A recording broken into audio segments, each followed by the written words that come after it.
Hello guys, welcome to RP academy. तो दोस्तों, आज हम लोग यहाँ पर बेसिक्स ऑफ मैनेजमेंट का थर्ड पार्ट करने वाले हैं, बट उससे पहले थोड़ा सा प्रमोशन हो जाए।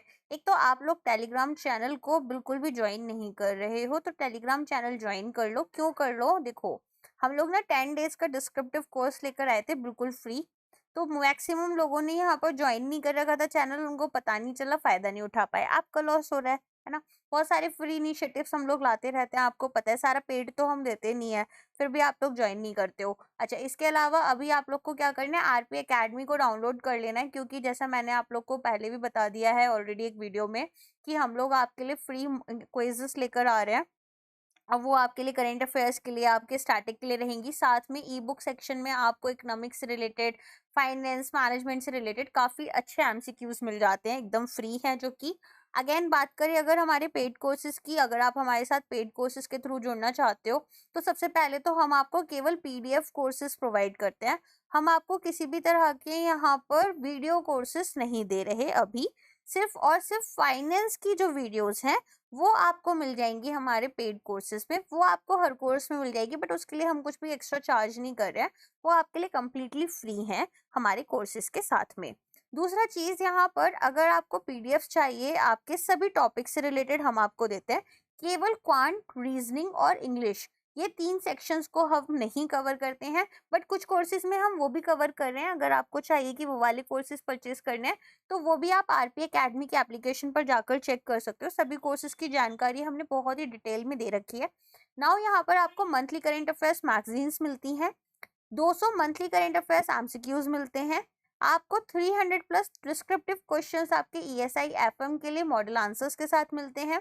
साथ में 1000 plus topic wise MCQs, topic wise notes आपके ईएसआई एफएम के, और फाइनेंस की वीडियोस जैसा मैंने आपको बताया फ्री मिलती हैं। अलोंग विद दैट हम आपको यहाँ पर डिस्क्रिप्टिव कोर्सेज प्रोवाइड करते हैं, जिसमें कि हम आपको डिस्क्रिप्टिव राइटिंग में हेल्प करते हैं।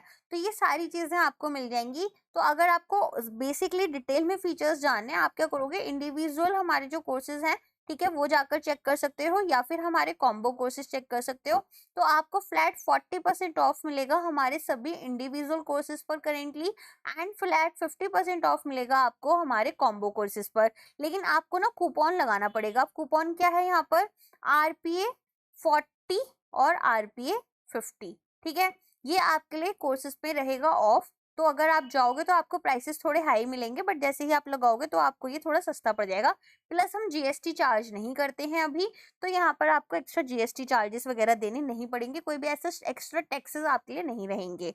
ओके, चलो अब स्टार्ट कर लेते हैं हमारी क्लास के साथ में। अब एक चीज और है, अब इस क्लास के बारे में बात कर लेते हैं। ये चैप्टर थोड़ा तो बड़ा है, ठीक है। बेसिक्स ऑफ मैनेजमेंट नोट्स में भी आप देखोगे तो 2 पार्ट्स में कवर्ड है, क्योंकि काफी सारी थियरीज वगैरह हैं जो इंपॉर्टेंट है एग्जाम पॉइंट ऑफ व्यू से। बाकी चैप्टर्स इतने बड़े नहीं है, तो हाँ, इसे कवर करने में ना मुझे थोड़ी ज्यादा क्लासेस जा रही हैं, और मैं आपको समझाती भी बहुत डिटेल में हूँ। उतना यूट्यूब में जैसे 20-30 मिनट के वीडियोज होते हैं वैसा मैं समझाती नहीं हूँ, क्योंकि मैं फ्री और पेड में ना कोई खास डिफरेंस बनाती नहीं हूँ। अगर मैं पेड में पढ़ाऊंगी तो भी मैं इसी लेवल की पढ़ाई कराऊंगी, आपको इससे बेहतर कराऊंगी। ऑफ कोर्स जैसे जैसे समय बीतता जाएगा मेरी स्किल्स भी और बेटर हो जाएंगी, बट कोई ऐसा डिस्टिंक्शन या फिर ऐसा डिफ्रेंशिएशन नहीं होगा कि अच्छा मैम ना यूट्यूब पर पढ़ा रही है तो कम पढ़ा रही है, मैम यूट्यूब पर भी आपको पूरा पढ़ा रही है। ओके, चलो अब स्टार्ट करते हैं आज की क्लास के साथ में। Neo classical theory. Neo classical theory क्या है, एक एक्सटेंडेड वर्जन है क्लासिकल थियरी का, जहां पर बिहेवियरल साइंस जो है उसको भी हम मैनेजमेंट में इंक्लूड कर लेते हैं। तो इस थियरी के अकॉर्डिंग ऑर्गेनाइजेशन एक सोशल सिस्टम है, और इसकी परफॉर्मेंस यहाँ पर ह्यूमन एक्शंस के अकॉर्डिंग अफेक्ट हो रही होती है। कोई भी सोसाइटी में किस तरह से वहाँ के लोग एक्ट कर रहे हैं, क्या मॉरल्स फॉलो कर रहे हैं, उसी के हिसाब से वो सोसाइटी अफेक्ट होती है। सिमिलरली हम यहाँ पर देखेंगे कि जो ऑर्गेनाइजेशन है वो भी एक सोशल सिस्टम है। तो नियो क्लासिकल थियरी में क्या देख रहे हो कि क्लासिकल थियरी का ये एक्सटेंडेड वर्जन है। जैसे हम जब ट्रेडिशनल से मॉडर्न में जाएंगे तो एकदम से तो पहुंच नहीं जाएंगे, एक ट्रांजिशन फेज है, वही बात हो रही है। तो हमें 2 इंपॉर्टेंट मूवमेंट्स देखने के लिए मिलती हैं नियो क्लासिकल थियरीज में। एक है ह्यूमन रिलेशन मूवमेंट और दूसरी है behavioural science movement. Human relation movements की बात कर लेते हैं। तो यहाँ पर हम बेस्ट वेज फाइंड करेंगे जिसमें कि हम परफॉर्मेंस जो है वर्कर्स की उसको एनकरेज करें कि वो बेटर परफॉर्म करें। तो वर्किंग कंडीशंस को हमें यहाँ पर जो मॉनिटरी फैक्टर्स हैं उससे भी अलग वेज में इम्प्रूव करना है। जैसे कि हमें उनके वर्किंग आवर्स को कम करना है, हमें यहाँ पर रेस्ट पीरियड जो है उन्हें इंट्रोड्यूस करना है, और सोशल इंटरेक्शन होना चाहिए एट वर्क। ऐसा नहीं है कि केवल पैसा पैसा दिए जा रहे हैं, देखो दुनिया पैसे से भी बढ़कर है। तो यहाँ पर भी यही बोल रहे हैं कि आप मॉनिटरी चीजें तो दे रहे हो, दो बहुत अच्छी बात है, लेकिन साथ में कुछ और चीजें इम्प्रूव करो। जरूरी थोड़ी है उनको 12 घंटे ही काम कराना है, कोशिश करो कि वो 7 घंटे काम करें और 7 घंटे में आपको बेस्ट एफिशिएंट वे में काम कर कर दे दें। उनको रेस्ट पीरियड्स दो, 10-10 15-15 मिनट के आप शॉर्ट ब्रेक्स वो ले सकते हैं, है ना। तो यहाँ पर सोशल इंटरेक्शन जो है उसको भी एनहांस करो कि लोग आपस में बात करें। तो एल्टन मायो और मैरी पार्कर फॉलोइट, इन्होंने क्या बोला, इन्होंने बोला कि हमें ना ह्यूमन रिलेशंस अप्रोच रखनी है। अब सबसे पहले बात करेंगे एल्टन मायो की, और ये बहुत इंपॉर्टेंट भी है। तो ये थे प्रोफेसर यहाँ पर Harvard graduate school of business studies में, जो कि यहाँ पर इंडस्ट्रियल रिसर्च के प्रोफेसर थे, ठीक है। अब इन्होंने और इनके एसोसिएट्स ने कंट्रीब्यूशन दिया है इस अप्रोच में। मायो को बोलेंगे हम father of human relations approach. तो बेसिकली जो इनकी स्टडीज हैं उनको हम हॉथरोन स्टडीज भी बोलते हैं। तो यहाँ पर इनका अंडरस्टैंडिंग किस चीज पर फोकस था कि भाई हमें ये समझना है वर्कर्स की प्रॉब्लम्स क्या हैं और किस तरह से हम उन प्रॉब्लम्स को एड्रेस करें। तो इनके अकॉर्डिंग ह्यूमंस जो है वो सबसे इन्फ्लुएंशियल इनपुट होते हैं किसी भी ऑर्गेनाइजेशन में। लेबर होती है, रॉ मटेरियल्स होते हैं और अदर इनपुट्स रहते हैं। इसमें सबसे इंपॉर्टेंट ह्यूमन या फिर हमारी लेबर होती है, वर्कर्स होते हैं, ठीक है। और इनकी जरूरतें ऐसा तो है नहीं कि केवल इन्हें पैसा चाहिए हमसे, इन्हें यहाँ पर और भी अदर इकोनॉमिक नीड्स होती हैं जिनको हम इग्नोर नहीं कर सकते। तो इनका बेसिकली काम क्या था, ये बोल रहे हैं कि हमें यहाँ पर जो ह्यूमन बीइंग से रिलेटेड, ठीक है, उनके जो मोटिवेशन है उसे यहाँ पर प्रोपोगेट करना है। अब वो कैसे हम करेंगे, किस तरह से हम उनके मोटिवेशन को बढ़ाएंगे, उनकी सोशल नीड्स को फुलफिल करेंगे, रिस्पेक्ट उन्हें प्रोवाइड करेंगे, रिकॉग्निशन होना चाहिए उनका सोसाइटी में, पार्टिसिपेशन और other non monetary benefits. For an example आप देखते हैं किसी ने यहाँ पर अगर मेटा में या गूगल में जॉब कर रखे है ना, या कर रहे हैं, तो एक आप देखते हैं अलग तरह का रिकॉग्निशन मिल रहा है। क्या कोई पैसा देके जाता है उनको कि अरे वाह आप तो गूगल में जॉब कर रहे हो, लो हमारी तरफ से 100 रुपए का लिफाफा पकड़ो। ऐसा तो नहीं होता ना, क्या होता है, लोग उनको थोड़ा ज्यादा रिकॉग्नाइज करते हैं सोसाइटी में। तो यहाँ पर हम इस तरह का रिकॉग्निशन उन्हें दे रहे हैं in addition to monetary ones. उन्होंने अच्छा काम किया, हमने उन्हें रिवॉर्ड कर दिया, उन्होंने कोई अच्छा इनिशिएटिव लिया, हमने यहाँ पर, ऐसा नहीं है कि केवल उनको यहाँ पर बोनस दिया, हमने उनकी तारीफ करी 10 लोगों में, उन्हें खुशी होगी। तो हॉथरॉन स्टडीज यहाँ पर क्या बोलती हैं, ये यहाँ पर बोल रही है कि हम ना 2-3 तरह की अलग अलग स्टडीज करेंगे और देखेंगे कि भाई किस तरीके से हमारी जो वर्कर्स हैं उनकी परफॉर्मेंस पर इम्पैक्ट आता है। तो ये इमेज थोड़ा छोटा है ना, इसको बड़ा कर देते हैं, 1 सेकेंड दो, अभी एकदम क्लियर होगा, है ना। देखो, तो हॉथरॉन स्टडीज में क्या देखते हैं हम, यहाँ पर सबसे पहले आती है इल्यूमिनेशन स्टडी। इल्यूमिनेशन स्टडी में क्या होगा, यहाँ पर बेसिकली हमें देखना है कि लाइट का क्या इम्पैक्ट आ रहा है लोगों पर, और कैसे उनके जो ह्यूमन रिलेशंस हैं, बेसिकली आपस में जो रिलेशंस हैं या वर्क बिहेवियर उनका किस तरह से इम्पैक्ट हो रहा है। आप खुद सोचो, अगर किसी को बहुत ज्यादा अंधेरे में रखा जाएगा तो कहीं ना कहीं थोड़ी नेगेटिविटी आने लग जाती है, लेकिन अगर रोशनी में लेकर आते हैं, थोड़ी लाइट होती है, तो इम्पैक्ट आता है। Similarly relay assembly test room में इन्होंने देखा कि अगर हम जॉब कंडीशंस को बदल देते हैं, अलग अलग चीजों को, तो यहाँ पर ग्रुप एक्टिविटी पर क्या इम्पैक्ट आ रहा है। इंटरव्यूइंग प्रोग्राम में इन्होंने देखा कि जो सुपरवाइजरी प्रैक्टिसेस हैं और एम्प्लॉय का जो मोराल है ये किस तरीके से आपस में कनेक्टेड हैं। एम्प्लॉयज यहाँ पर अपनी जो भी एटीट्यूड्स हैं towards company, supervision, insurance plan, promotion और वेजेस क्या शो कर रहे हैं। और एक है आपका bank wiring room observation study, जिसमें बात की जाती है कि किस तरीके से जो सोशल ग्रुप्स हैं वो आपके प्रोडक्शन को इन्फ्लुएंस करते हैं और आपके इंडिविजुअल वर्क बिहेवियर को भी इन्फ्लुएंस कर रहे हैं। तो यहाँ पर हम सोशल कंट्रोल देखेंगे कि किस तरीके से शॉप फ्लोर पर मैनिफेस्ट किया जा रहा है। अब देखो, तो यहाँ पर क्या हो रहा है, कुछ एक्सपेरिमेंट्स किए जा रहे हैं। क्यों किए जा रहे हैं, ताकि हम इफेक्ट देखें कि भाई बेटर फिजिकल फैसिलिटीज जो है हमारे वर्कर की परफॉर्मेंस पर किस तरह से उसको अफेक्ट कर रही हैं।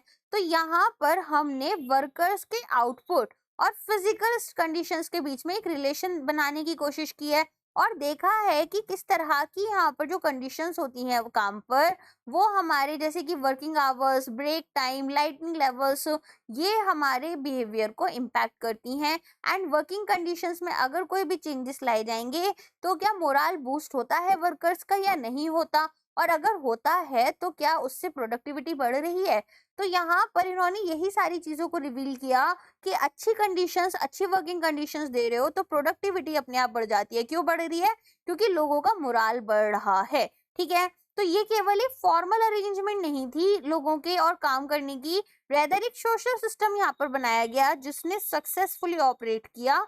और यहाँ पर हमें कौन सा प्रिंसिपल देखने के लिए मिला? Principles of psychology and other behavioural sciences. तो हॉथरॉन इफेक्ट क्या हो गया? जब यहाँ पर सब्जेक्ट्स जो है किसी भी एक्सपेरिमेंटल स्टडी के, सब्जेक्ट्स कौन होते हैं? देखो, जब हम कोई एक्सपेरिमेंट कर रहे हैं तो सब्जेक्ट्स हो गए, मान लो हम चूहों पर एक्सपेरिमेंट कर रहे हैं तो रैट्स हो गए। अगर हम इंसानों पर कर रहे हैं तो जिन लोगों पर हम कर रहे हैं वो ह्यूमन बींग्स हो गए। तो हम यहाँ पर क्या देखेंगे कि वो किस तरीके से अटेम्प्ट करते हैं टू चेंज या फिर अपने बिहेवियर को इम्प्रूव करते हैं। क्यों? क्योंकि कहीं ना कहीं उनको इवैल्यूएट या स्टडी किया जा रहा है। अगर हमने किसी को बता दिया, ठीक है, कि आज हम पूरे दिन आपके ऊपर नजर रखेंगे कि आप कैसे अपना दिन निकालते हो, तो वो हर पूरा दिन अपना बेस्ट दिखाते हैं। अब आप सोशल मीडिया पर ही देख लो, most of the influencers they might going through so many things और they might not be having a good personality, but वो लोग क्या शो करते हैं कि वो हम लोग कितने अच्छे हैं, कितने बेस्ट कंडीशंस में रहते हैं, कितना सब हमारे पास है। बट अगर कैमरा हटा दिया जाए तो क्या वो सच में वैसे ही होंगे? डेफिनेटली नहीं। तो यहाँ पर हमें इस बात का भी ध्यान रखना है। तो ये जो हमारे पास में टर्म थी, ये किसने लेकर, कौन लेकर आया था? ये आपका बेसिकली किसी वेस्टर्न इलेक्ट्रिक फैक्ट्री में आई थी, जिसमें आपके पास में हॉथरॉन सब अर्ब ऑफ शिकागो, ठीक है, तो बेसिकली शिकागो के पास में सबअर्ब एरिया होगा कोई हॉथरॉन, वहां पर ये फैक्ट्री थी, तो उसमें इस चीज को, टर्म को कॉइन किया गया। अब आ जाते हैं हॉथरॉन इफेक्ट्स पर। इसको भी, इमेज को थोड़ा बढ़ा कर देते हैं। तो ये बोल रहे हैं कि देखो, जो आपका एक्सपेरिमेंटल इफेक्ट है वो क्यों आया है? क्योंकि एक्सपेरिमेंट आप कंडक्ट कर रहे हो तो जो सब्जेक्ट हैं, जो इंडिविजुअल्स हैं, उन्हें पता है कि वो अभी सेंटर ऑफ अटेंशन है, उनके ऊपर पूरा ध्यान दिया जा रहा है। तो वो यहाँ पर बेसिकली अपनी परफॉर्मेंस को या तो इवैल्यूएट कर लेंगे या फिर खुद को एक एक्सपर्ट की तरह मैनिफेस्ट करेंगे, और यहाँ पर आपके जो फिजिकल फिनोमिना हैं वो कहीं ना कहीं मेजर हो रहे हैं। अब आपके लिए यहाँ पर एक और प्रॉब्लम क्या है कि ये लोग different cells of the experiment में अलग अलग तरह से ऑपरेट कर रहे हैं। तो हमें क्या करना है, कंट्रोल रूम जो है एक्सपेरिमेंट का वो ऐड करना है और इनको सेम एक्सपेरिमेंटल प्रोसीजर से लेकर जाना है, लेकिन एक प्लेकोबो यहाँ पर अपना एडमिनिस्टर करना है इंस्टेड ऑफ द ट्रीटमेंट। तो बेसिकली हमें क्या कोशिश करनी है, हमें ये कोशिश करनी है कि हम देखो यहाँ पर जो प्रॉपर हमारा प्रोसीजर है, ठीक है, वो हम यहाँ पर इनको पहले से ही प्रिस्क्राइब कर रहे हैं, रेदर देन कि यहाँ पर हमने क्या किया, हमने यहाँ पर इनको पहले से ही ट्रीटमेंट देना शुरू कर दिया। मतलब देखो होता क्या है, एक में तो ना इनको दिखाया जाएगा कि आपके ऊपर देखो हम ना ये एक्सपेरिमेंट कंडक्ट कर रहे हैं, तो ये हो गया कि भाई हम इनको एक प्लेसिबो में रख रहे हैं। और एक होता है कि हम यहाँ पर इनको एक्चुअल एक्टिव ट्रीटमेंट में रख रहे हैं। मतलब एक जगह हमने फील कराया कि हमने फिजिकल कंडीशंस चेंज की हैं, जबकि हमने सच में नहीं की हैं, और एक जगह हमने सच में फिजिकल कंडीशंस चेंज की हैं और फिर देखा कि दोनों में क्या डिफरेंस है। तो टेस्ट कर रहे हैं, अगर हम एक न्यू डिजाइन टूल, तो हम क्या करेंगे, दो ग्रुप्स लेकर आएंगे और दोनों को बोलेंगे कि आप ना नया टूल यूज कर रहे हो, जबकि एक तो यहाँ पर अपना रियल टूल यूज कर रहा है ग्रुप, और एक ओल्ड टूल के साथ में ही है प्लेसिबो ग्रुप में। ठीक है, तो कंक्लूजन क्या आया कि जो सोशल और साइकोलॉजिकल फैक्टर्स हैं वो रिस्पॉन्सिबल हैं कि वर्कर की प्रोडक्टिविटी और जॉब सेटिस्फेक्शन कैसा है। अगर यहाँ पर गुड फिजिकल वर्किंग कंडीशंस हैं तो भी ये इनफ नहीं है कि प्रोडक्टिविटी को बढ़ा दिया जाए। कुछ लोग एक प्रॉपर लाइब्रेरी में जाते हैं, एक प्रॉपर सेटअप के अंदर बैठते हैं, ठीक है, जहाँ पर आसपास में भी सब लोग पढ़ रहे हैं और सारी वर्किंग कंडीशंस वहाँ पर इस तरह से हैं कि आप केवल पढ़ाई कर रहे हो। कुछ लोग होते हैं जो यहाँ पर जॉब कर रहे हैं और उनको बीच-बीच में जो समय मिल रहा है उसमें वो पढ़ाई कर कर अपनी एग्ज़ाम क्लियर करते हैं। तो दोनों सिचुएशंस में क्या होता है, दोनों सिचुएशंस में यहाँ पर किसी को पूरी फैसिलिटीज़ मिली और किसी को कुछ भी नहीं मिल रहा है, उनकी लाइफ स्ट्रगल वाली चल रही है।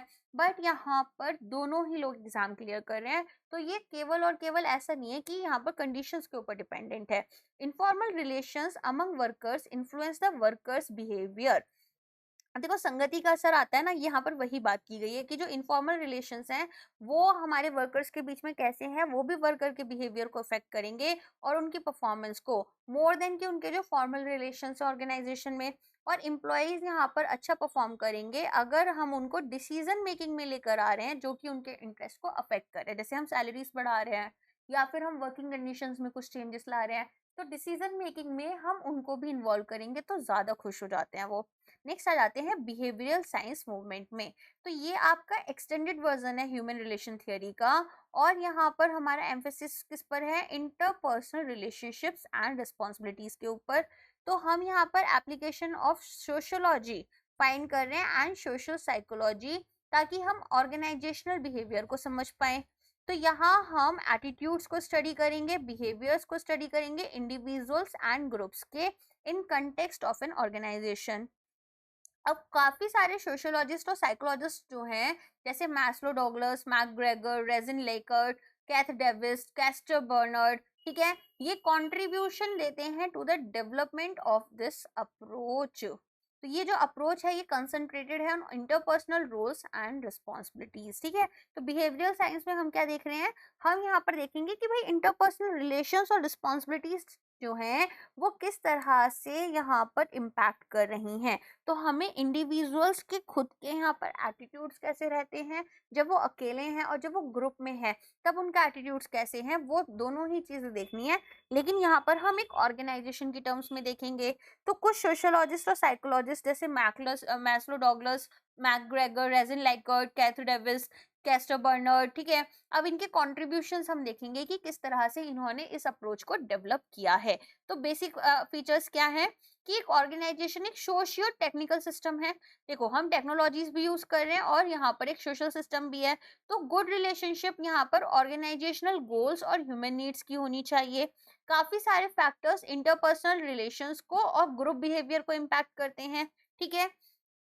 कॉन्फ्लिक्ट्स हर एक ऑर्गेनाइजेशन में इन बेसिकली इनएविटेबल हैं। वो बोलते हैं ना, दो बर्तन है, चार बर्तन है, तो एक उसमें तो खटकेंगे ही, है ना, that kind of a thing कि भाई जब लोग प्रेजेंट हैं, ह्यूमन बींग्स प्रेजेंट है, सबकी अपने अपने थॉट प्रोसेस होंगे तो आपस में कुछ ना कुछ कॉन्फ्लिक्ट्स तो आएंगे ही। तो लिमिटेशंस क्या है new classical theories of management की, ओवर एम्फेसाइज कर रहे हैं ह्यूमन वेरिएबल्स पर, और जो मॉनिटरी और इकोनॉमिक रिवॉर्ड्स हैं उन्हें तो बिल्कुल कंप्लीटली इन्होंने इग्नोर कर दिया। ये अज्यूम कर रहे हैं कि जो मैनेजमेंट और वर्कर्स हैं वो साथ में हमेशा यूनाइट कर कर काम करेंगे, और यहाँ पर लैक ऑफ सस्टेनेबल स्ट्रक्चर्स हैं कि ऐसी अगर कोई कॉन्फ्लिक्ट्स इनके बीच में आ गई तो ये रिजॉल्व कैसे करेंगे, कुछ ऐसा इन्होंने बनाया ही नहीं। ये तो यही मानकर चल रहे हैं कि भाई सब साथ में मिलकर काम करेंगे। एम्प्लॉय फोकस्ड अप्रोच जो है वो इसको ज्यादा डिफिकल्ट बना दिया मैनेजमेंट के लिए कि आप किसी भी कॉन्फ्लिक्ट को रिमूव कर दो जो कि एम्प्लॉयज को यहाँ पर परेशान कर रही है, या फिर किसी भी ऐसे इश्यूज को रिजॉल्व कर पाओ। साथ में यहाँ पर अगर लोअर लेवल्स ऑफ ऑर्गेनाइजेशन पर फोकस हो रहा है तो हम ये देख रहे हैं कि मिडिल और अपर लेवल पर तो हम ध्यान ही नहीं दे रहे। स्टडीज यहाँ पर स्टैटिक और लिमिटेड वैरायटी ऑफ ऑर्गेनाइजेशंस पर कंडक्ट की गई हैं। तो क्लासिकल वर्सेस नॉन क्लासिकल में हमने क्या देखा कि क्लासिकल में आप इकोनॉमिक और फंक्शनल अप्रोच लेकर चल रहे थे, नियो क्लासिकल में आप इमोशन और ह्यूमन पर आ गए। स्ट्रक्चर यहाँ पर कंप्लीटली इम्पर्सनल था, यहाँ पर सोशल और इनफॉर्मल था। यहाँ हमने क्लासिकल में एम्फेसाइज किसके ऊपर किया, डिसिप्लिन, साइंस एंड रैशनैलिटी। यहाँ सोशल नीड, सिक्योरिटी, रिकॉग्निशन, ये ऑटोक्रेटिक था, ये हमने बोला नहीं वर्कर्स को भी डिसीजन मेकिंग में लेकर आओ। यहाँ ये साइंटिफिक, एडमिनिस्ट्रेटिव और ब्यूरोक्रेटिक मैनेजमेंट यूज कर रहे थे, जैसे हमने टेलर का और हेनरी फेयोल का और साथ में मैक्स वेबर का पढ़ा। यहाँ हमने हॉथरोन, ह्यूमन रिलेशन और ऑर्गेनाइजेशनल बिहेवियर पढ़ा। गोल जो है वर्कर का यहाँ पर मैक्सिमम रेन्यूमरेशन है कि ज्यादा से ज्यादा पैसा मिले, और यहाँ पर ऑर्गेनाइजेशनल गोल्स के साथ में अलाइन करना। नेक्स्ट आ जाते हैं मॉडर्न थियरीज। तो 1960 से अभी तक में हम क्या देखेंगे कि हमने देखा बहुत ज्यादा जो ऑर्गेनाइजेशंस हैं वो कॉम्प्लेक्स होते जा रहे हैं। एक तो जिस तरह के इंटरेक्शंस वर्कर्स में हो रहे हैं और एनवायरनमेंट कैसा है, तो इन्होंने मैन और टेक्नोलॉजी दोनों पर ही इक्वली एम्फेसाइज किया। तो इन्होंने 3 स्ट्रीम्स में कैटेगराइज किया इसको, एक तो मैथमेटिकल या क्वांटिटेटिव अप्रोच, फिर सिस्टम्स अप्रोच और तीसरा कंटिंजेंसी। तो सबसे पहली अप्रोच हमारी कौन सी है, मैथमेटिकल अप्रोच या फिर मैनेजमेंट साइंस अप्रोच, या इसे क्वांटिटेटिव ऑपरेशन कुछ भी बोल सकते हो। तो हम यहाँ पर क्या करेंगे, साइंटिफिक बेसिस लेकर चल रहे हैं कि भाई मैनेजमेंट किस तरह के डिसीजन मेकिंग करेगा। तो mathematical models, processes, precision in management होगा कि भाई कौन कौन से मॉडल्स पहले यूज किए जा सकते हैं, बेस्ट मॉडल्स कौन से हैं, उनको हम फॉलो करते हुए चलेंगे। ठीक है, तो स्ट्रक्चर्ड थिंकिंग की तरफ हम जा रहे हैं, मैनेजमेंट डिसिप्लिन और सिस्टमैटिक एनालिसिस करेंगे प्रॉब्लम्स की। क्वांटिटेटिव अप्रोच में हम क्या कर रहे हैं, scientific management, operation management, management information system, system management theory, इनको यूज करेंगे। साइंटिफिक मैनेजमेंट क्या है, मैथमेटिक्स एंड स्टैट्स यूज कर रहे हैं प्रॉब्लम सॉल्विंग में। ऑपरेशंस में आपका मटेरियल, कैपिटल, लेबर, ये सब कंबाइन कर कर हम स्मूथ प्रोडक्शन करने की कोशिश करेंगे। मैनेजमेंट इंफॉर्मेशन सिस्टम, इसे हम MIS भी बोलते हैं, ये डेटा देता है, रिपोर्ट्स प्रोवाइड करता है, पूरा एनालाइज करेगा चीजों को, ठीक है, और मैनेजमेंट को रिपोर्ट करता है। तो अगर आप RBI में जॉब करोगे या किसी और बैंक में जॉब करोगे या किसी ऑर्गेनाइजेशन में जॉब करोगे, तो अगर मैनेजमेंट लेवल पर हो तो MIS से तो अपना पीछा छुड़ा ही नहीं सकते। ये एक स्टोर करेगा और एनालाइज करेगा जो भी पास्ट डेटा है, करेंट डेटा है, और जो हम फोरकास्ट कर रहे हैं प्रोजेक्टेड डेटा है, ताकि यूजफुल इंसाइट्स निकाल पाए, और ये हमें इफेक्टिव मैनेजमेंट में हेल्प करती हैं। सिस्टम मैनेजमेंट थियरी, ट्रांसफॉर्मेशन होगा इनपुट्स का इनटू आउटपुट्स, और एक फीडबैक लूप मैकेनिज्म देखने के लिए मिलेगी। कुछ इंपॉर्टेंट क्वांटिटेटिव अप्रोचेस आती हैं मैनेजमेंट साइंस में, और ये बहुत इंपॉर्टेंट है दोनों ही। पहला है आपका क्रिटिकल पाथ मॉडल, और दूसरा है आपका program evaluation and review techniques. तो यहाँ पर हमारे पास में जो भी टेक्नोलॉजीज हम यूज कर रहे हैं, प्रोजेक्ट्स हम यूज कर रहे हैं, उनको हम अच्छे से शेड्यूल करेंगे और मैनेज करेंगे। तो यहाँ पर अजम्पशन क्या है कि कोई भी अगर हमारे पास टास्क है, तो इसके यहाँ पर इससे ज्यादा एक या इससे ज्यादा प्रीडिसेसर्स होंगे और सक्सेसर टास्क होंगे। मतलब एक टास्क कंप्लीट हुआ, उसके बाद दूसरा शुरू होगा, फिर तीसरा होगा, और हर टास्क से पहले कोई और टास्क कंप्लीट किया गया होगा। तो critical path method, now this is very important, एक प्रोजेक्ट मैनेजमेंट टेक्निक है जिसमें कि हम प्लान और मैनेज करेंगे कॉम्प्लेक्स प्रोजेक्ट्स को। तो जो हमारे प्रोजेक्ट मैनेजर्स हैं वो आइडेंटिफाई करते हैं कि भाई सबसे क्रिटिकल टास्क हमारे कौन कौन से हैं जिनको हमें टाइम में कंप्लीट करना है, क्रिटिकल पाथ, ठीक है। और फिर हम यहाँ पर क्या करते हैं कि उन क्रिटिकल मेथड्स जो हमारे पास में टास्क हैं उन्हें पहले कंप्लीट करने की कोशिश करते हैं ताकि हम शेड्यूल के साथ चल पाए। तो बेसिकली यहाँ पर ये हमें हेल्पफुल होता है उन प्रोजेक्ट्स के लिए जहाँ पर large number of interdependent activities हैं। तो कैसे करोगे, सबसे पहले तो टास्क को आइडेंटिफाई करो। तो अब आपको जो एक बड़ा टास्क मिला है उसे छोटे छोटे छोटे छोटे टास्क में आप डिवाइड कर दोगे, ब्रेक डाउन कर लोगे, ठीक है।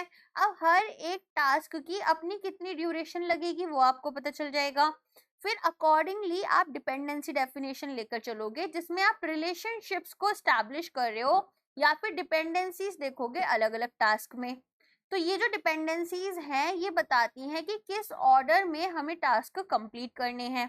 तो 4 तरह की डिपेंडेंसीज होती हैं, finish to start, start to start, finish to finish, start to finish, ठीक है। तो यहाँ पर फिनिश टू स्टार्ट तक हमें शुरू से लेकर एंड तक डिपेंडेंसी मेंटेन करनी है। स्टार्ट टू स्टार्ट हमें सिर्फ स्टार्टिंग के लिए चाहिए, ये फिनिश के टाइम पर चाहिए, या स्टार्ट टू फिनिश चाहिए। तो ये डिपेंड करेगा कि हमें ये कब चाहिए होगा, किस तरह हम इस पर डिपेंडेंट हैं। नेटवर्क वाले में आ जाते हैं। अब नेटवर्क डायग्राम में क्या देखेंगे, एक विजुअल रिप्रेजेंटेशन हमारे यहाँ पर वर्क की हो रही है, प्रोजेक्ट की हो रही है। अब इसके लिए हम एक नेटवर्क डायग्राम यूज कर रहे हैं। तो नोड्स यहाँ पर डिफाइन करेंगी कि क्या क्या टास्क हैं, ठीक है, और एरोज रिप्रेजेंट करेंगे कि भाई टास्क एक दूसरे के साथ में किस तरह से डिपेंडेंट हो रहे हैं। तो इस तरीके से हमारे पास में यहाँ पर क्या है, एक पूरा का पूरा डायग्राम बन जाता है, जिससे कि हम विजुअलाइज कर पाते हैं कि भाई फ्लो ऑफ प्रोजेक्ट क्या रहेगा। फिर ड्यूरेशन देखेंगे कि भाई एक एक काम को करने के लिए यहाँ पर कितना कितना टाइम लग रहा है। और अदर एस्टिमेशन टेक्निक्स हम यूज कर सकते हैं। हिस्टोरिकल डेटा, जो पुराना डेटा हमारे पास था उससे समझ लेंगे।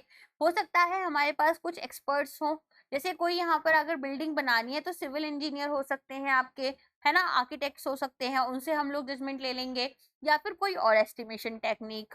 फॉरवर्ड पास, तो यहाँ पर हम क्या कोशिश करेंगे कि अर्लीस्ट स्टार्ट और फिनिश टाइम कितना है हर एक टास्क का। एंड यहाँ पर हम लोग फिर नेटवर्क डायग्राम के साथ में आगे बढ़ेंगे। तो इनिशियल नोड से शुरू करते हुए हम यहाँ पर अर्लीस्ट पॉसिबल स्टार्ट और फिनिश टाइम डिसाइड करेंगे हर एक टास्क का। देन आता है बैकवर्ड पास। तो यहाँ पर हम लेटेस्ट स्टार्ट और फिनिश टाइम देखेंगे कि भाई अभी सबसे पहले जो लास्ट हमने टास्क स्टार्ट किया था, मान लो 4 टास्क हुए, पहला, दूसरा, तीसरा, चौथा, तो ये जो फोर्थ है ये हमारा लेटेस्ट टास्क है। तो हम इसमें देखेंगे कि इसका स्टार्ट और फिनिश टाइम कितना था। तो यहाँ पर हम बैकवर्ड मूव कर रहे हैं through the network diagram. Network diagram कैसे बता रहा था हमें, फर्स्ट, सेकेंड, थर्ड, फोर्थ। अब हम किस पर जा रहे हैं, फोर्थ, थर्ड, सेकेंड, फर्स्ट, तो बैकवर्ड पास हो गया। ठीक है, तो हम फाइनल नोड से यहाँ पर स्टार्टिंग की तरफ जा रहे हैं और डिटरमिन कर रहे हैं कि लेटेस्ट पॉसिबल स्टार्ट हमारा कौन सा था और फिनिश टाइम हमारा कितना था। फ्लोट सर्कुलेशन, तो यहाँ पर हम फ्लोट या स्लैग बनाएंगे हर एक टास्क के लिए। फ्लोट क्या रिप्रेजेंट कर रहा है, फ्लोट रिप्रेजेंट करेगा कि भाई एक टास्क को करने में कितना यहाँ पर हमारे पास में टाइम लग रहा है और कितना टाइम हमारा यहाँ पर डिलेज में आ जाएगा, कितना हम डिले कर सकते हैं बिना प्रोजेक्ट के ओवरऑल टाइमलाइन के लिए अफेक्ट किए। तो task on the critical paths have zero float. देखो, जो इंपॉर्टेंट क्रिटिकल टास्क हैं उनमें तो हम कोई डिलेस कर ही नहीं सकते, लेकिन नॉट सो इम्पॉर्टेंट टास्क में हम थोड़ा बहुत डिले कर लेंगे। तो कितना डिले हम यहाँ पर कर सकते हैं, फ्लोट कैलकुलेशन वो हो गई। क्रिटिकल पाथ आइडेंटिफिकेशन, तो क्रिटिकल पाथ देखेंगे कि भाई longest sequence of dependent task हमारा क्या होगा और मिनिमम टाइम हमें कितना चाहिए कि हम प्रोजेक्ट को कंप्लीट कर पाए। और टास्क जो हमारे क्रिटिकल पाथ पर हैं इनका कोई भी फ्लोट नहीं है, इसमें कोई भी डिलेज नहीं किए जाएंगे डायरेक्टली, क्योंकि ये हमारे प्रोजेक्ट के शेड्यूल टाइम को इम्पैक्ट कर रहे हैं। शेड्यूल मॉनिटरिंग, तो पूरे प्रोजेक्ट में हम क्या कर रहे हैं, यहाँ पर मॉनिटर करेंगे क्रिटिकल पाथ को और फोकस करेंगे कि भाई कौन कौन से ऐसे टास्क हैं जिसमें जीरो फ्लोट है, ताकि हम प्रोग्रेस कर पाए एज प्लान्ड। और अगर यहाँ पर कोई टास्क हमारा क्रिटिकल पाथ पर डिले हो रहा है तो पूरे प्रोजेक्ट में डिलेज आ जाएंगे। कर क्या रहे हैं, सबसे पहले हम देखेंगे कि अच्छा कोई भी काम है तो वो यहाँ पर किस किस तरीके से होगा और कौन कौन से टास्क किस किस टास्क के साथ में डिपेंडेंट है। फिर जब ये हमने पता कर लिया, फिर हम देखेंगे कि कौन कौन से ऐसे टास्क हैं जिसमें हम कोई डिलेज नहीं कर सकते। अगर इसमें डिले करा तो हमारा पूरा जो प्रोजेक्ट है उसमें डिले आ जाएगा। फिर हमने उन्हें आइडेंटिफाई कर कर पहले उन पर काम करना शुरू करा। साथ में हमने ये देखा कि हर टास्क में हमें कितना टाइम लग जा रहा है उसको स्टार्ट करने में और कंप्लीट करने में। फिर हम यहाँ पर देखेंगे कि कौन कौन से हमारे ऐसे टास्क हैं जिनको हमें क्रिटिकल पाथ पर लेकर आकर सबसे पहले शुरू करना है। फिर बैकवर्ड पास में हम ये देखेंगे कि जो लास्ट टास्क हमने शुरू किया था, लेटेस्ट जो सबसे लास्ट में हमने टास्क शुरू किया है, उसका स्टार्ट और फिनिश टाइम हमारा कितना होगा। तो कुछ की फीचर्स और स्टेप्स इन्वॉल्व हैं हमारे यहाँ पर। ठीक है, सॉरी, सीपीएम खत्म हो गया। पर्ट की बात करते हैं, program evaluation and review techniques. तो यहाँ पर क्या होगा, बेसिकली हम यहाँ भी अपने प्रोजेक्ट को मैनेज करते हुए चल रहे हैं। तो ये प्लानिंग और मैनेजिंग प्रोजेक्ट्स के लिए काम आता है, जहां पर हाई अनसर्टेनिटी देखने के लिए मिलती है टास्क ड्यूरेशन में। सीपीएम में हमें ये पता था कि हर टास्क को अगर हमने एक बड़े प्रोजेक्ट को छोटे छोटे टास्क में डिवाइड किया तो कितना कितना समय लग रहा है, लेकिन पर्ट में ऐसा नहीं है। यहाँ पर ड्यूरेशन एस्टिमेट करना थोड़ा मुश्किल है, तो इसीलिए यहाँ पर पर्ट को डेवलप किया गया। तो यूएस नेवी, बूज एलन हैमिल्टन और लॉकहीड कॉर्पोरेशन तीनों ने मिलकर इसको डेवलप किया, जहां पर हमने देखा कि भाई ये उन प्रोजेक्ट्स के लिए इम्पोर्टेंट है जहां पर ड्यूरेशन जो है वो काफी वेरी करती है और अनसर्टेनिटी रहती है कि किस तरीके से हम हर इंडिविजुअल टास्क के लिए टाइम को डिफाइन कर पाए। तो सबसे पहले हमने क्या किया, टास्क आइडेंटिफिकेशन किया, पूरे प्रोजेक्ट को अलग अलग टास्क में डिवाइड करा। फिर देखा कि कौन सा टास्क किस टास्क के ऊपर कितना डिपेंडेंट है। तो रिलेशनशिप्स और डिपेंडेंसीज यहाँ पर टास्क के बीच में डिफाइन करी। इसके बाद में हमने 3 टाइम एस्टिमेट्स लिए, ठीक है। तो यहाँ पर हम एक सिंगल ड्यूरेशन एस्टिमेट नहीं ले रहे, जैसे हमने सीपीएम में लिया था।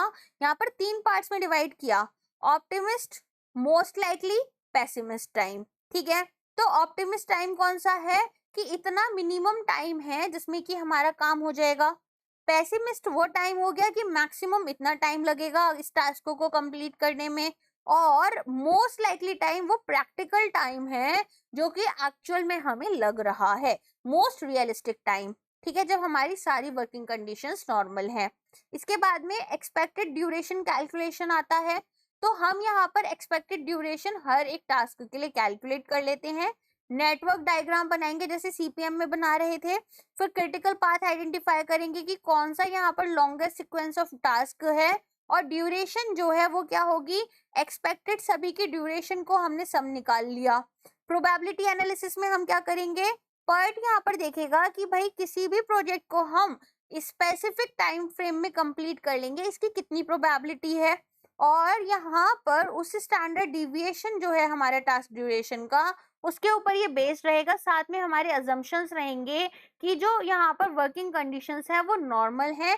सो इसीलिए नॉर्मल डिस्ट्रीब्यूशन हो रहा है प्रोजेक्ट कंप्लीशन टाइम का।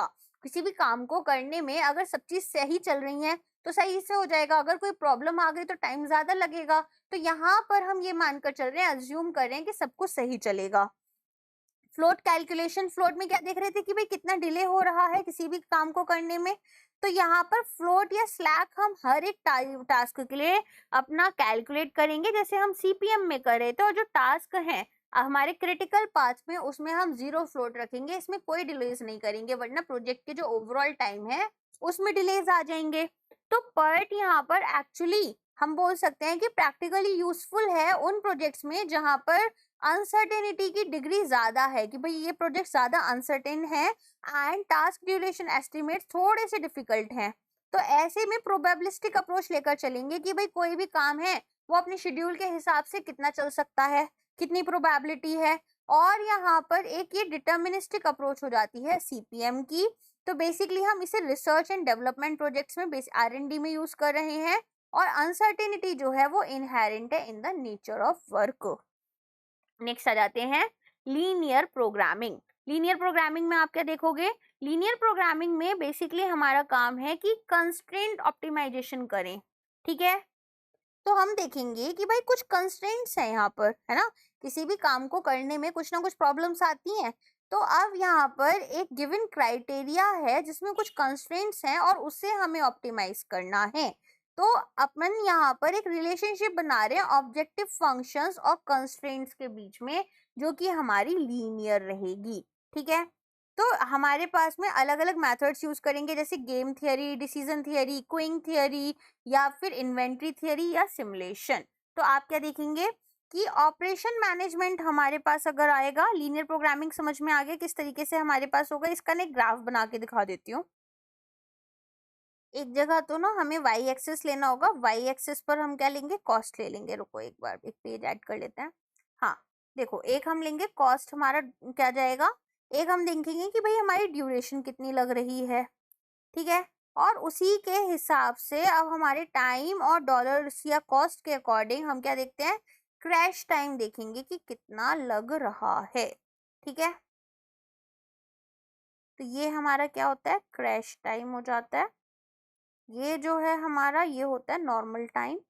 और यहाँ पर हम क्या देख रहे हैं, हम यहाँ पर ये देख रहे हैं कि भाई बेसिकली अगर हमारे पास में कंस्ट्रेंट्स हैं, ठीक है, तो ऑप्टिमाइजेशन भी हमारा कहीं ना कहीं क्या हो रहा है, कम होता जा रहा है। तो जब हम यहाँ पर बेसिकली हमारी जितनी भी एक्टिविटीज हैं वो कहाँ से स्टार्ट हो रही हैं, वो जब स्टार्ट हो रही है तो अपने क्रैश लेवल पर हैं और फिर अनक्रैश की तरफ जाएंगी अंटिल कि यहाँ पर जो टोटल कॉस्ट है वो हमारी मिनिमम हो जाए। अब ऑपरेशंस मैनेजमेंट में आ जाते हैं। तो ये आपका प्रोडक्शन मैनेजमेंट और सिमिलर फील्ड्स के साथ में आता है। ऑपरेशंस क्या है कि किस तरीके से हम पूरा काम कंप्लीट कर रहे हैं। तो एक यहाँ पर हमारे पास में क्या है, परफॉर्म करेंगे ऑपरेशंस को, ठीक है। और यहाँ पर हम इसको एफिशिएंटली करेंगे रिसोर्सेज के टर्म्स में भी और जो हमारी कस्टमर रिक्वायरमेंट्स है उसके टर्म में भी। तो एक सिक्स सिग्मा अप्रोच लेकर चल रहे हैं जिसमें कि हमको क्वालिटी अचीव करनी है। अब हर एक सिक्स सिग्मा प्रोजेक्ट क्या है, यहाँ पर एक डिफाइंड स्ट्रक्चर रखता है स्टेप्स का, टारगेट्स का। ठीक है कि भाई क्या टूल्स हमें यूज करने हैं, जैसे हम चार्ट्स यूज कर सकते हैं, पोटेंशियल डिफेक्ट कैलकुलेशंस कर सकते हैं।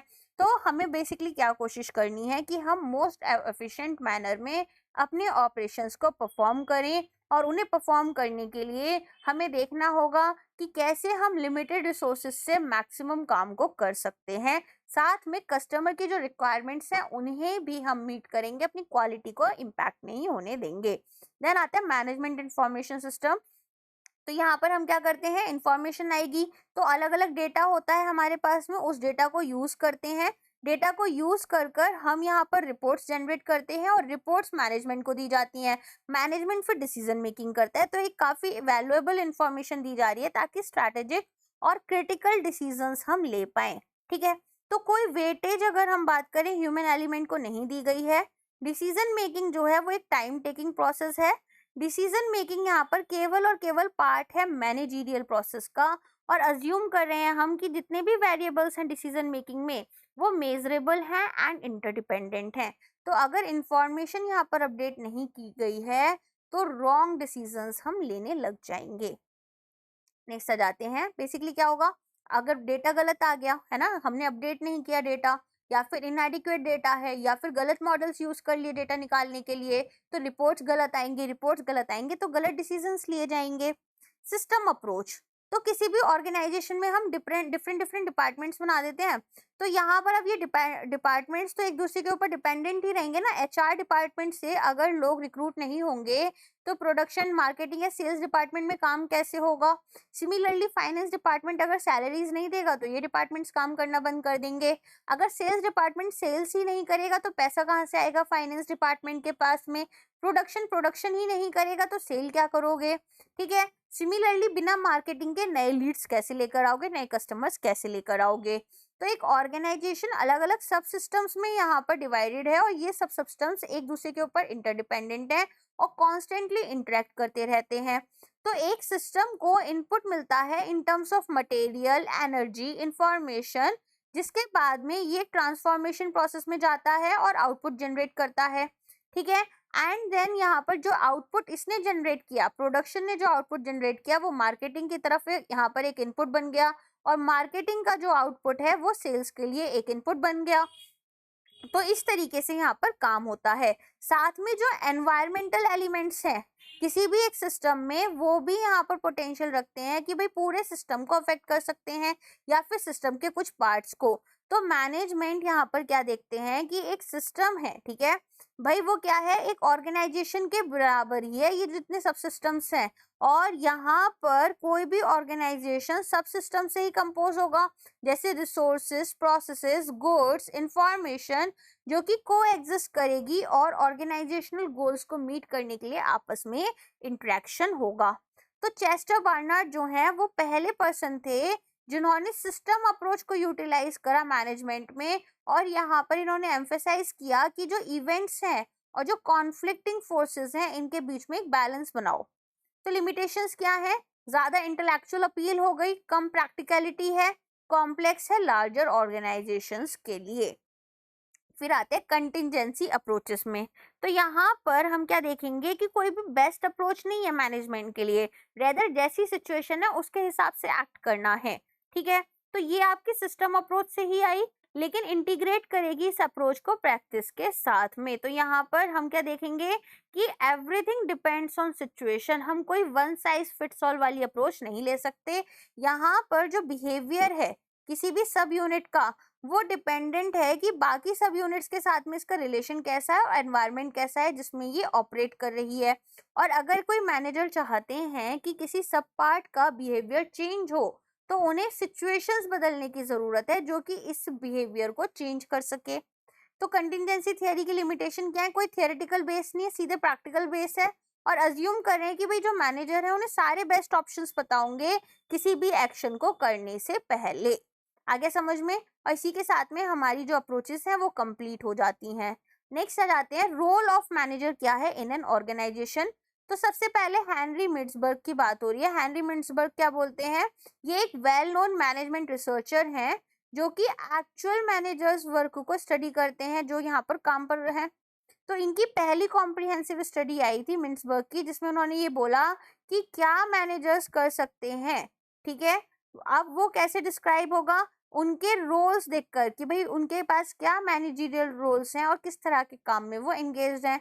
तो मैनेजरियल रोल्स क्या हो गए, स्पेसिफिक एक्शंस या बिहेवियर्स जो कि यहाँ पर उनसे एक्सपेक्टेड है और वो यहाँ पर एग्जिबिट करेंगे।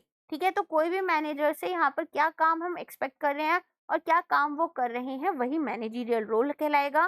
तो उन्होंने मैनेजरियल रोल को भी 3 हेड्स में डिवाइड करा, interpersonal, informational and decisional roles. Interpersonal roles में आपके पास फिगर हेड, लीडर और लाइजन आ जाते हैं। इंफॉर्मेशनल रोल में आपके पास मॉनिटर, डिसैमिनेशन, स्पोक्स पर्सन आते हैं। डिसीजनल रोल्स में entrepreneur, disturbance handler, resource allocator और नेगोशिएटर आते हैं। अब इन्हें डिटेल में पढ़ लेते हैं।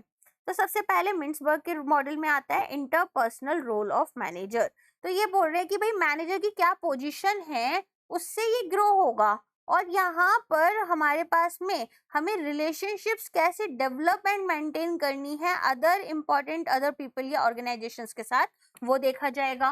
तो लीडर क्या करते हैं, लीडर यहाँ पर मैनेजर का रोल प्ले कर रहे हैं या फिर मैनेजर यहाँ पर लीडर का रोल प्ले करते हैं, जिसमें कि हमारे पास में प्लानिंग की जाएगी, ऑर्गेनाइजिंग की जाएगी, गाइड किया जाएगा, मोटिवेट किया जाएगा एम्प्लॉयज को। तो सबसे पहले प्लान बनाया, फिर रिसोर्सेस को ऑर्गेनाइज किया, फिर इनको गाइड करा, डायरेक्शन प्रोवाइड की, साथ में इन्हें मोटिवेट करते रहे। लाइजन और कम्युनिकेटर क्या करते हैं, ये यहाँ पर जो भी ऑर्गेनाइजेशन का विजन है, जो भी ऑर्गेनाइजेशन के गोल्स हैं, वो एम्प्लॉयज को कम्युनिकेट करते हैं। और लाइसेंस यहाँ पर between customers, employees and other managers. ठीक है, तो एम्प्लॉयज एंड लाइसेंस के बीच में ये यहाँ पर बताते हैं कि भाई मैनेजमेंट क्या चाहता है, ऑर्गेनाइजेशन का क्या विजन है, और वही सारी चीजों को यहाँ पर हमारे customers, employers and other managers को भी कम्युनिकेट किया जाएगा। नेक्स्ट आ जाते हैं, अब ये बोल रहे हैं कि फिगर हेड बन जाओगे आप फॉर ऑर्गेनाइजेशन। तो यहाँ पर हम देखेंगे कि symbolising organisation for customers and building a rapport with employees customers resulting in creation of इस positive association with the organisation. तो हम यहाँ पर क्या सिंबलाइज कर रहे हैं ऑर्गेनाइजेशन को, ये कस्टमर्स के लिए है। ठीक है, हम यहाँ पर कस्टमर्स को बेस्ट सर्विसेज देना चाहते हैं और एक रैपो बना ली इन्होंने अपने एम्प्लॉयज के साथ में और कस्टमर्स के साथ में, जिसकी वजह से एक पॉजिटिव एसोसिएशन चल रहा है। फॉर एन एग्जांपल, अगर आपने पीडब्ल्यू देखा होगा, फिजिक्स वाला, तो वो लोग क्या करते हैं, स्पेशली अगर हम उनके K-12 डोमेन की बात करें, नीट और IIT सेगमेंट की, तो वो यहाँ पर बोलते हैं कि भाई हम ना स्टूडेंट्स के लिए हैं, तो स्टूडेंट्स कम से कम पैसा खर्च करके बेस्ट से बेस्ट कोर्स ले पाए, इसीलिए हम उनके लिए 250 में 2500 रुपए में कोर्सेज ला रहे हैं, 2000 रुपए में कोर्सेज लेकर आ रहे हैं, और यहाँ पर हम उनको बेस्ट कोर्सेज देने की कोशिश कर रहे हैं। तो बेसिकली यहाँ पर वो एक फिगर हेड बन गए और उन्होंने अपने आप को कैसे पोर्ट्रे किया कि हम तो अपने कस्टमर्स के लिए हैं, हम अपने बेनिफिट्स के लिए काम नहीं कर रहे हैं, हम नहीं चाहते कि हम 1000 करोड़ कमाएं, हम तो आपके लिए पढ़ा रहे हैं, आपके लिए काम कर रहे हैं। तो क्या वो सच में 1000 करोड़ नहीं कमा रहे होंगे, डेफिनेटली कमा रहे हैं, बट इस तरीके से ही काम किया जा रहा है। देन आ जाते हैं, और अगर कहीं पर भी कस्टमर और ऑर्गेनाइजेशन के एम्प्लॉयज, ठीक है, साथ में ओनर खुश हैं और सब लोग अच्छे से कर रहे हैं, मतलब सबका यहाँ पर कस्टमर को भी अच्छे रेट्स में सामान मिल गया, एम्प्लॉयज भी खुश हैं और ऑर्गेनाइजेशन भी, तो क्या लॉस है, राइट। नेक्स्ट आ जाते हैं इंफॉर्मेशनल रोल। तो ये रिवॉल्व करेंगे around receiving end transmitting information. तो मॉनिटर क्या करते हैं, यहाँ पर इंटरनल और एक्सटर्नल इंफॉर्मेशन जो है वो सीख करते हैं जिससे कि ऑर्गेनाइजेशन को हेल्प हो। तो रिपोर्ट्स, पीरियोडिकल्स यहाँ पर ऑन कॉन्टैक्ट्स, ठीक है, ये सारी चीजें लेकर आते हैं ताकि ऑर्गेनाइजेशन और इंडस्ट्री को बेटर समझा जा सके। अब ये बेसिकली क्या करेंगे, ये देखेंगे, ठीक है, ऑर्गेनाइजेशन के अंदर ये सारी चीजें चल रही है, वो भी बता दिया, प्लस इनके दोस्त बाहर दूसरी कंपनीज में काम कर रहे हैं, वहां से कुछ इन्फॉर्मेशन मिली, वो भी अपने मैनेजमेंट को बता दी। Disseminator, transmitting available information to the members of organisation, कोई भी अवेलेबल इंफॉर्मेशन है वो दूसरे मेंबर्स को, एम्प्लॉयज को बता दी। स्पोक्स पर्सन क्या करते हैं, आउटसाइड ट्रांसमिशन कर रहे हैं इंफॉर्मेशन जो अपनी ऑर्गेनाइजेशन की है। ठीक है, तो इससे हमने पढ़ लिया इंफॉर्मेशनल रोल। फिर आते हैं डिसीजनल रोल्स। तो यहाँ पर डिसीजन मेकिंग देखी जाएगी। सबसे पहले आते हैं एंटरप्रेन्योर्स, इनिशिएटर, डिजाइनर, मोटिवेटर या ऑफ इनोवेशन। और यहाँ पर जो चेंजेस होंगे वो ऑर्गेनाइजेशन की स्ट्रैटेजी, उसके गोल्स के हिसाब से रहेंगे, उससे सिंक करेंगे। एरर हैंडल, ये यहाँ पर एरर हैंडलर्स क्या करेंगे, करेक्टिव ऑर्गेनाइजेशनल स्ट्रैटेजी बनाएंगे, ताकि यहाँ पर अगर मान लो कोई भी गलती हो गई तो उसे हम कैसे करेक्ट कर सकते हैं। तो अपने जो भी एक्शंस हैं वो यहाँ पर वो ऑन टाइम लेंगे अगर कोई भी डिफिकल्टी आती है, ठीक है। फिर आते हैं रिसोर्स एलोकेटर्स। ये क्या करते हैं, ये शेड्यूल करेंगे, अलोकेट करेंगे और ऑथराइज करेंगे सभी रिसोर्सेज को, टाइम, मनी, ह्यूमन, मशीन, इन सभी चीजों को ये यहाँ पर शेड्यूलिंग करेंगे, अलोकेट करेंगे रिसोर्सेज को, ताकि बेहतरीन वे में काम हो पाए, एफिशिएंटली और इफेक्टिवली काम हो पाए। फिर आते हैं नेगोशिएटर। ये क्या करते हैं, ये एक नेगोशिएटर की तरह काम कर रहे हैं, जब ये customers, competitors, suppliers, union, employees के साथ में यहाँ पर नेगोशिएट करेंगे। मान लो कस्टमर्स के साथ में करना है तो सही रेट पर उन्हें सामान देने के लिए, है ना, कस्टमर चाहेगा सस्ते में दे, लेकिन आपको पता है कि आप कितना अफोर्ड कर सकते हो। सिमिलरली सप्लायर से आप कोशिश करोगे बार्गेनिंग करो, एम्प्लॉयज से आप बार्गेनिंग करते हो, है ना। तो इस तरह की चीजें यहाँ पर देखने के लिए मिलती हैं। नेक्स्ट आ जाते हैं गाइस, अब हमारे बेसिकली कोर्सेज के बारे में मैंने बता ही दिया। अगर वीडियो आपको पसंद आया तो लाइक कर देना, शेयर कर देना, और चैनल को सब्सक्राइब नहीं किया तो कर लेना। वीडियो खत्म हो चुका है, पढ़ाई कर ली है हमने। अब आप कहेंगे पहले ये क्यों नहीं बोला कि कंप्लीट कर लिया लेक्चर, क्योंकि आप फिर सुनोगे नहीं। तो लाइक कर देना यार, लाइक नहीं करते हो आप लोग। मतलब वॉच आवर्स अच्छे आ जाते हैं वीडियो पर, लेकिन लाइक्स अच्छे नहीं आते हैं। एटलीस्ट लाइक कर दिया करो, उससे थोड़ा सा ये है कि वीडियोस जो है वो यूट्यूब भी थोड़ा सा शेयर कर देता है ना। चलो आज के लिए बस इतना ही है, और बाकी अब हम लोग नेक्स्ट पार्ट में मिलेंगे। ये पूरा चैप्टर कंप्लीट हो चुका है जो कि था बेसिक्स ऑफ मैनेजमेंट पार्ट 1। अब हम पढ़ेंगे बेसिक्स ऑफ मैनेजमेंट पार्ट 2, ठीक है। चलो आज के लिए बस इतना ही है, अब मिलते हैं कल। Thank you so much.